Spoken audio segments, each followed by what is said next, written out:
नमस्कार मैत्रिणींनो, आज आपण पाहूया की फेशियल का करावे। तर फेशियल वयाच्या साधारणतः 25 ते 30 वर्षानंतर करण्यास सुरुवात करावी, कारण आपल्या जिथे स्नायू जोडलेले असतात त्या ठिकाणी चरबीचा थर साचला जातो आणि त्या चरबीचे थर साचल्यामुळे चेहरा आपला प्रौढ किंवा जाड दिसायला लागतो।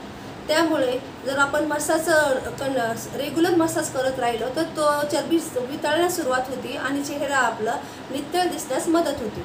त्यानंतर दुसरं कारण म्हणजे आपल्या चेहऱ्यावरती वयानुसार ज्या तेल ग्रंथी असतात त्या तेल ग्रंथीचं कार्यसुद्धा कमी प्रमाणात व्हायला सुरुवात होते।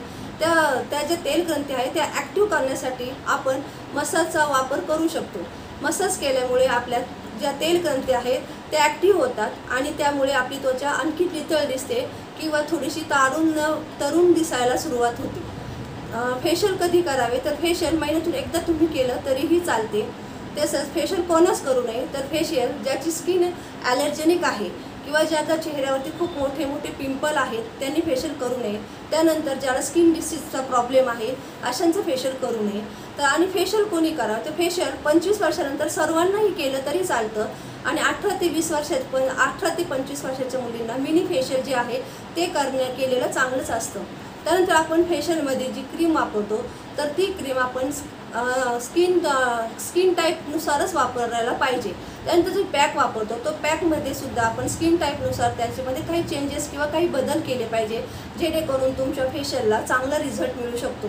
तुम्ही एक ठराविकच क्रीम वापरायचं जर तुम्ही ब्युटिशियनला सांगत असाल तर त्याचा कदाचित रिझल्ट तुम्हाला कमी मिळू शकतो। त्यामुळे तुम्ही ब्युटिशियनच्या मनाने म्हणजे तुमच्या स्किन टाईपनुसार किंवा जो सीझन असतो त्या सीझननुसार तुम्ही तुमचं फेशियल करण्यास सांगावे, म्हणजे तुम्हाला रिझल्ट अजून चांगला मिळतो। तर नक्कीच तुम्हाला माहिती आवडली असेल। थँक्यू।